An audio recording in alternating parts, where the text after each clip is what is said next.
Ladies and gentlemen, may I please have your attention? Please have your tickets in hand before you board the plane. Thank you.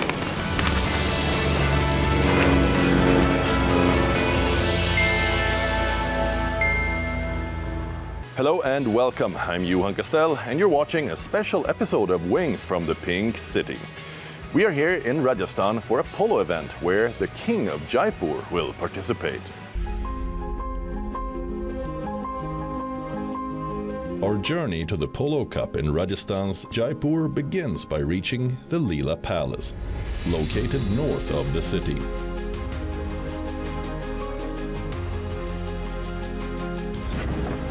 This welcoming reception will definitely be remembered. There's no shortage of pomp and splendor here, with giant elephants greeting you with a namaste. Ooh, that's a super shot.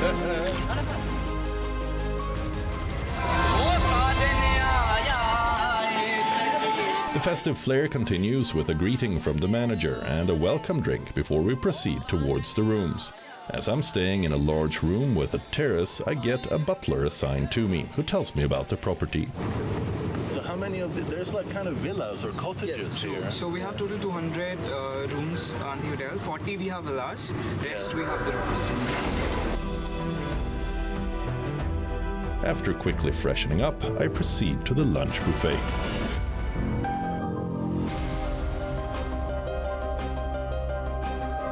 There seems to be almost everything under the sun here, and something unique piques my interest: a millet station.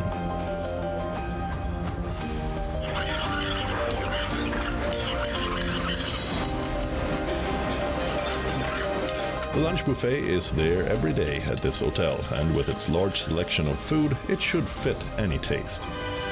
Wow, that was very cool to see that millet station in there. Oh, there it is. Wow, thank you. Thank you. That's the first time I see a millet station in a hotel, actually, and quite interesting to see that. And millet is, of course, nutritionally very rich, a lot like quinoa, so also consumed a lot in this area. Wow, we made a custom one just for me right there. That's cool. For the rest of the buffet, it had everything you could wish for, all these different imported cheeses. Very nice. Time to dig in.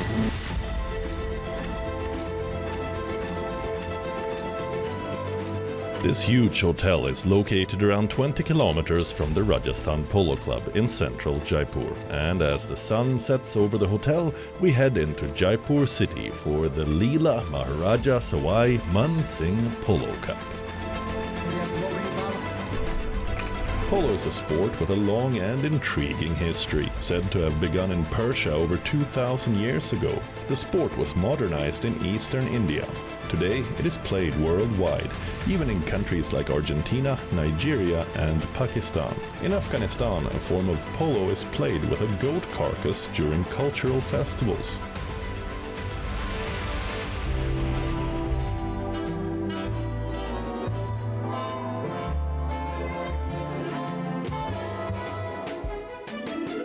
This is apple juice, I presume.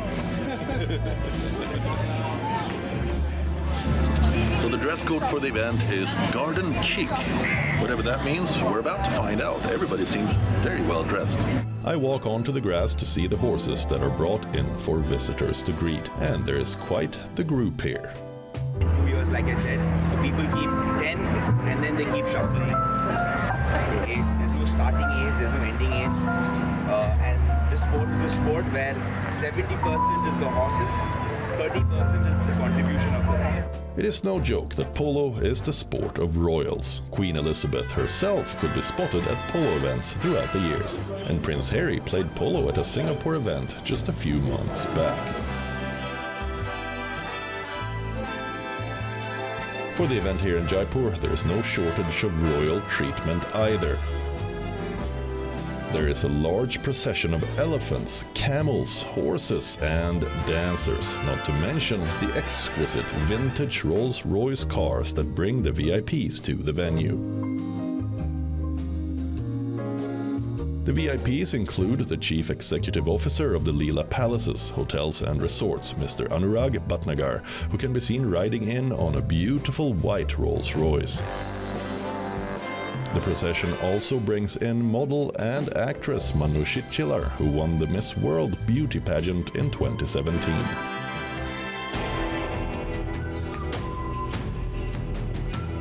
Shortly after the VIPs have arrived, it's time to get the games going. The ball is thrown into the assembling horses and let the games begin.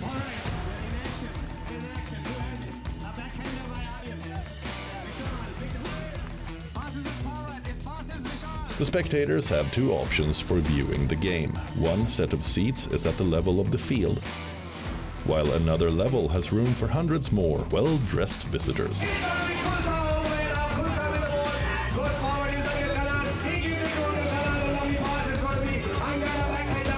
The game has 4 rounds, each is 7.5 minutes long.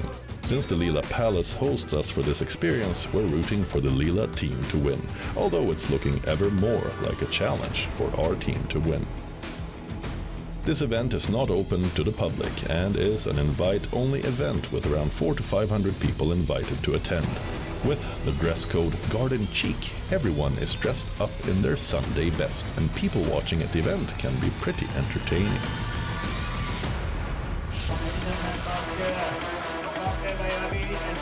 As the game draws to a close, it's becoming clear that the Leela team are not victorious. The win goes to the opposing team, called the Achievers.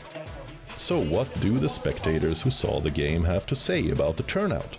Wonderful, because when you watch a polo match in Rajasthan, it is always a visual delight. Synchronicity between man and animal, being on horseback and having to hit a ball at those speeds, the skill and dexterity that is required of you is quite something. So what's not to love about polo, where there's horses, there's action, there's so much adrenaline pumping, and I think the joy of man and beast coming together as one in tandem in order to achieve a goal, quite literally a goal, is exhilarating to watch. But like today's game, I will tell you, it was very interesting. I mean, that was my first time that seeing like 2 horses like bumping into each other. I got scared. Today's match was good. It was literally like, I think by second chukker, 4-1 or 4-0.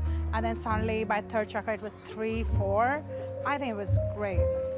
I had a great time. This experience of watching it is so beautiful.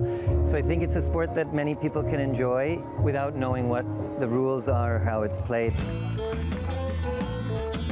As dusk sets in, the awards are handed out by the VIPs at the games, and it's time to unwind after a thrilling game. It was a delightful evening out in Jaipur, but our appreciation for horses doesn't end there. Let's look at other equestrian stories worldwide.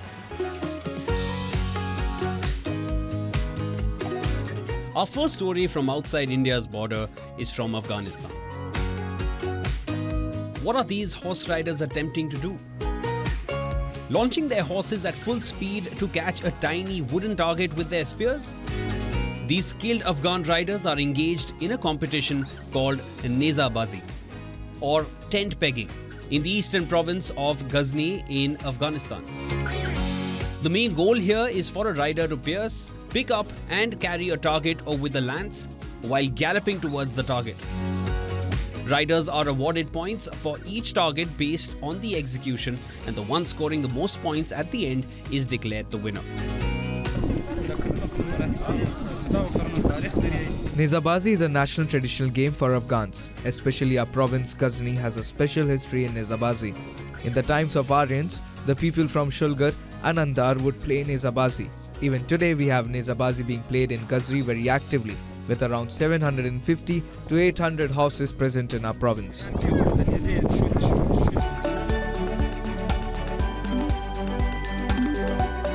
Over to Morocco now. In the capital city of Rabat, a group of spectacular female riders recently performed Tbourida, a 15th century traditional equestrian art. Listed as an intangible cultural heritage by UNESCO in 2021, it reenacts a military attack launched against enemies by Arab and Amazigh horsemen. The Sorbas, a group of horsemen and horses who run in the Tbourida, has about 11 to 15 riders positioned before the starting line. This group is led by the Mkadim, who takes their place at the center of the group and coordinates the movements of both the riders and the horses. Tbourida has retained a strong spiritual dimension over centuries as it places the horse, a sacred animal in Islam, at the center of this colorful spectacle. I started doing the Tbourida in 2007 and then took part in the Hassan II Tbourida trophies in 2009, where we came second. I was the youngest at that competition, while the participants ranged in age from 18 to 34. Participating in the festival at Yaqub El Mansour in Rabat is an honor for us, and we wish everyone success in the future.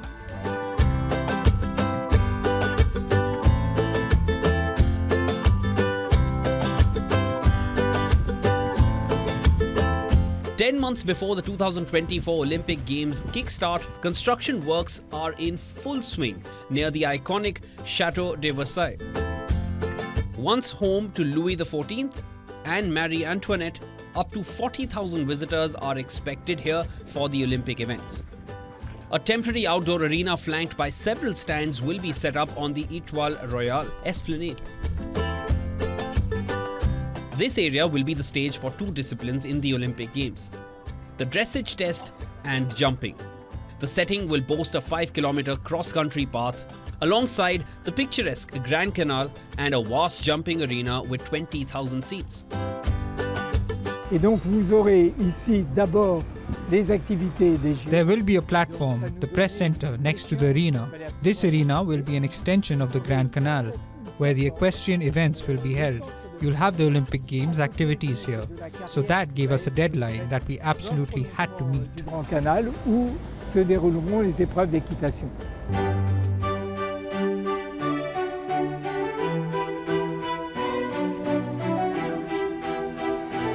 The King's Troop Royal Horse Artillery is a special unit of the British Army.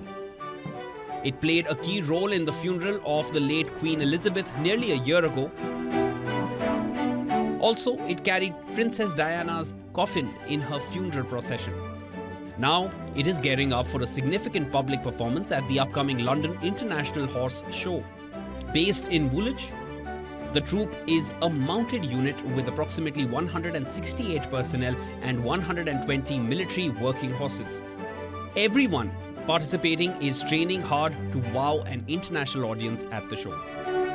It's absolutely massive, it's something completely different that we're not used to doing, but the sort of the level of training that needs to go into it will be changing sort of the music, the lighting, the actual performance and the musical drive itself, the way we do it, but it's so important that we get it right. The origins of this unit date back to 1793.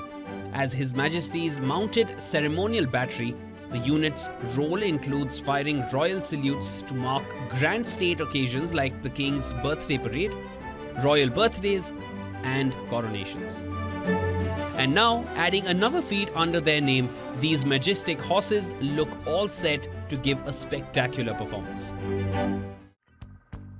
Have you ever taken a trip to learn a new craft? The ancient art of pottery making is an interesting creative endeavor that even the most urbanized youth can find a lot of joy taking part in. Take a look at our story on pottery tourism.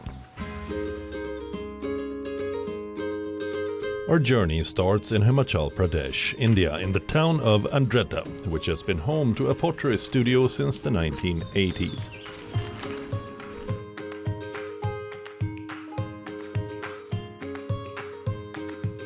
Intrigued by pottery, I aim to gauge my aptitude, aware that a single day won't make me proficient. Andretta's Pottery and Craft Society is one of India's oldest training grounds for the art. I hear that ongoing courses are available. Opting for a one-day class seemed modest compared to the big 6-month course. I wonder how it will pan out. Mansimran Singh, son of renowned artist Sardar Gurcharan Singh, directs courses in Andretta. Mini, as he is known, emphasizes understanding clay preparation. Centering the clay requires skill. Mini, deeply passionate about pottery, observes my attempts with some skepticism. Eventually, he takes charge, skillfully correcting my work. There's an indescribable satisfaction in crafting with your hands. While I didn't fully grasp it, I believe I could with practice. Pottery offers endless retries and no waste. I could mold and reshape the same lump of clay all day. Talented students sell their creations in a local shop. The tableware is remarkable. Leaving without a souvenir is out of the question. Over to China now to explore how stressed city dwellers seek out life in a small town to have more freedom. Jingdezhen, China's famed porcelain capital, beckons young professionals seeking respite from urban chaos in its ancient ceramics workshops. The city of 1.6 million offers low rent, a leisurely pace, and proximity to nature, drawing in those eager to learn a craft passed down for centuries. This shift is driven by a counterculture known as Tangping, advocating a simpler life over societal expectations and high-paying careers. Jingdezhen, epitomizing this ethos, hosts places like Dashu Pottery School, where monthly training costs just 4,500 yuan, or $617. 现在来景德镇这么多，越来越多人，大 More and more people are coming to Jingdezhen now. I think their situation is similar to mine. They are not very satisfied with their job and have a lot of employment pressure. So they chose to quit their job and come here. The cost of living here is relatively low and we can enjoy 1 or 2 years of freedom here. It seems that we are seeking a lying flat lifestyle. But at the same time, you will also find that everyone is actively posting their ceramic works on social media and promoting themselves. 之后你会发现他们其实很积极的在发小红书，然后在运营自己。 In 2022, an estimated 30,000 young urbanites called Jingdezhen home. And it seems as if this renewed sense of freedom makes these Chinese youth not want to return to their city life. This slow-paced life made me feel like I no longer wanted to go back to work in Shenzhen. So I chose to stay and start a studio with friends. This quaint Lebanese village of Rachaya al-Fakar derives its name from the renowned pottery workshops that have been its hallmark. Despite the village's rich tradition in this craft, years of strife from the civil war in 1975, conflicts with Israel and economic hardships have taken a toll on Rachaya al-Fakar and its celebrated craft.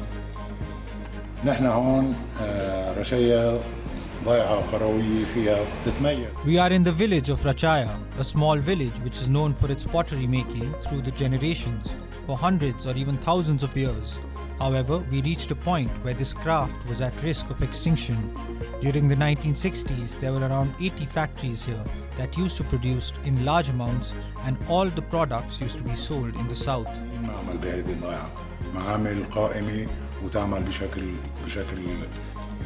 Despite the hurdles, Khalil remains resolute in preserving this ancient art, steadfastly employing time-honored techniques to craft pottery. These pottery creations primarily serve kitchen purposes, ranging from containers for water, oil, and food items to cookware. We are the last 3 pottery makers here in the village, despite all the circumstances and the economic crises we are passing through. If you want to keep up, you need funds and support.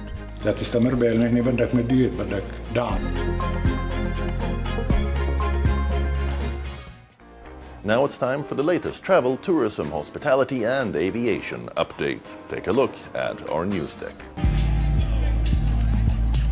Key West's Fantasy Fest kicked off a 10-day celebration filled with masquerades, parties, and competitions. The schedule includes nearly 100 events like the Zombie Bike Ride and Pet Masquerade. The Masquerade March in historic Old Town draws thousands of costumed participants. This Halloween tradition sees people and even animals cycling in creative zombie attire with white face paint and torn clothing. The climax arrives on Saturday night with the Fantasy Fest Parade featuring motorized floats, costumed groups and dancers in feathered outfits. In recent years, organizers have shifted towards creative costuming and more family-friendly events. Debuting in 1979 to boost tourism, Fantasy Fest now brings around $30 million in annual revenue to the Florida Keys. The surge in Chinese tourist arrivals has come to bolster Uzbekistan's tourism sector significantly. Recognizing its strategic importance, Uzbekistan has swiftly implemented reforms to revamp the industry. Enticed by over 7,300 cultural sites, Chinese tourists are further drawn by the visa-free policy that has been in place since 2020. Rustam Makhmudov, an executive chef in a Chinese-operated Samarkand hotel, recognizes the role of food in cross-cultural connections. He adeptly blends local produce to create fusion dishes, showcasing diverse culinary traditions. Adjacent to historic Samarkand stands a conference hall, 8 hotels and an amphitheater that form the new international tourism complex. A testament to Uzbekistan's commitment to elevate its tourism offerings. Following the outbreak of the Israel-Hamas war, Jerusalem's usually bustling old city now stands eerily deserted. Many shops have shuttered due to the absence of tourists. This historic, 1-kilometer-wide area in East Jerusalem encompasses some of the most sacred sites in Judaism, Christianity, and Islam. Drawing pilgrims and visitors for centuries, the narrow, hilly alleyways typically see Christian monks, Muslim clerics, Jewish rabbis, and vibrant tourists intermingling. However, since Hamas's deadly October 7 attack in southern Israel, tour guides and shop owners in one of the world's top tourism destinations have seen a sudden and sharp decline in business. Tourists hastily departed and bookings were cancelled. The exact extent of the financial losses for the local tourism industry remains unclear, but the outlook appears bleak. That's all we have for you in this week's program, but we'll return again next weekend with another show. For now, it's me, Johan Castell, signing off. Goodbye.